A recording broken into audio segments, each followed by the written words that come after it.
Shalom, selamat pagi Bapak Ibu, Saudara-saudari sekalian.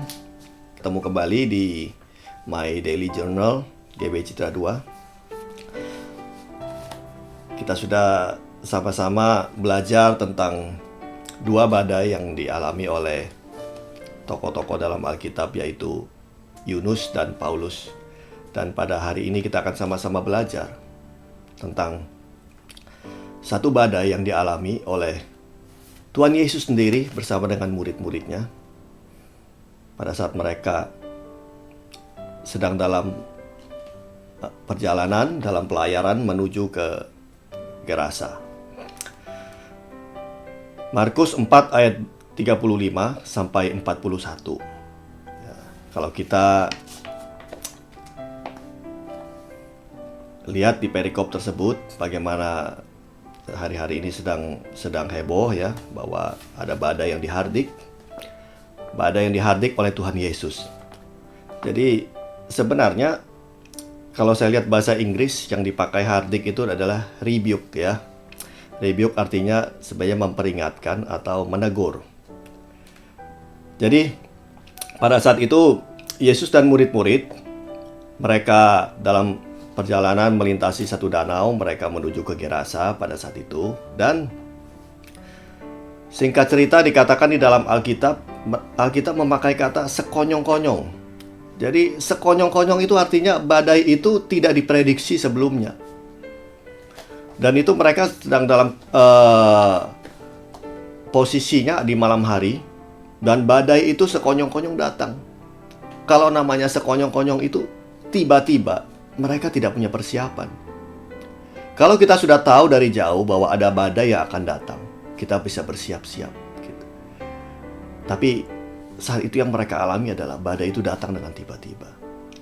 Hari ini pandemi corona juga datang dengan tiba-tiba tanpa ada persiapan. Kita lihat bagaimana tenaga medis kekurangan APD, kekurangan masker, dan memang hari-hari ini masker sudah mulai diproduksi dan sudah mulai bisa memenuhi kebutuhan.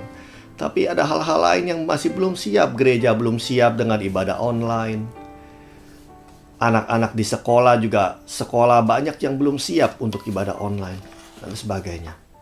Badai ini datang dengan tiba-tiba.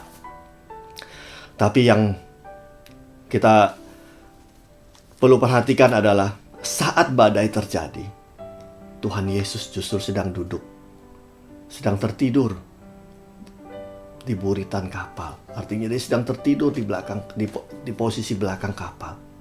Yunus ngambil posisi di paling bawah supaya dia jauh dari hadirat Tuhan, dia tertidur. Demikian juga Yesus. Yesus pada saat badai dia tertidur. Dia tertidur dan tiba-tiba murid-murid sedang panik pada saat itu karena air sudah mulai masuk. Dan mereka mulai mengatakan hal-hal yang di luar iman mereka. Mereka berkata, kita akan binasa, apa yang akan terjadi? Bahkan mereka membangunkan Yesus dan berkata, ya kalau saya terjemahkan dengan bahasa sekarang, Guru, engkau egois. Kamu gak peduli sama kita mau mati, kita mau binasa. Hari ini mungkin ada anak-anak Tuhan yang menyalahkan Tuhan. Seolah-olah Tuhan tidak peduli dengan segala yang terjadi hari-hari ini di dunia. Bahkan di gereja sekalipun. Rasanya Tuhan kok tidur hari-hari ini. Kita sedang mencoba membangunkan Tuhan dan berkata, Tuhan mana engkau? Kalau kau ada, ayo tunjukkan kuasamu Tuhan. Tapi kita lihat, Tuhan Yesus segera bangun. Dan dia kemudian menegur badai tersebut. Dia menghardik. Terjemahan dalam bahasa Indonesia. Dan kemudian dia berkata kepada danau tersebut, diam. Dan apa yang terjadi? Seketika juga badai berhenti dan danau menjadi tenang, seolah-olah tidak terjadi sesuatu. Tidak terjadi badai yang dahsyat sebelumnya. Danau begitu tenang. Kalau Tuhan mau berbuat, dia bisa lakukan. Dia bisa menghentikan corona detik ini juga, seolah-olah tidak terjadi apa-apa. Kalau Tuhan mau. Tapi yang menjadi reaksi murid-muridnya kita juga perlu untuk melihat dan belajar bersama. Murid-murid mengalami ketakutan yang lebih daripada saat mereka mengalami badai. Saat Tuhan Yesus menghentikan badai tersebut. Mereka takut berkata satu dengan yang lain, "Siapa orang ini?" Badai dan danau pun mendengarkan perintahnya. Ketakutan mereka terhadap mujizat yang Yesus lakukan lebih takut daripada saat badai yang mereka alami sebelumnya.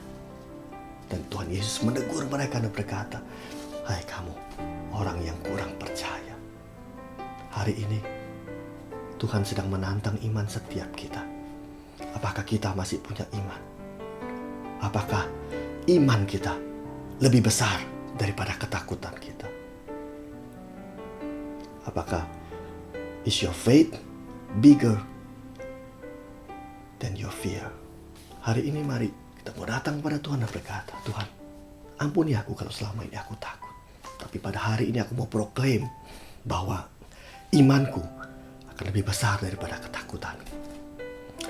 Selamat pagi Bapak Ibu Saudara sekalian. Tuhan Yesus memberkati.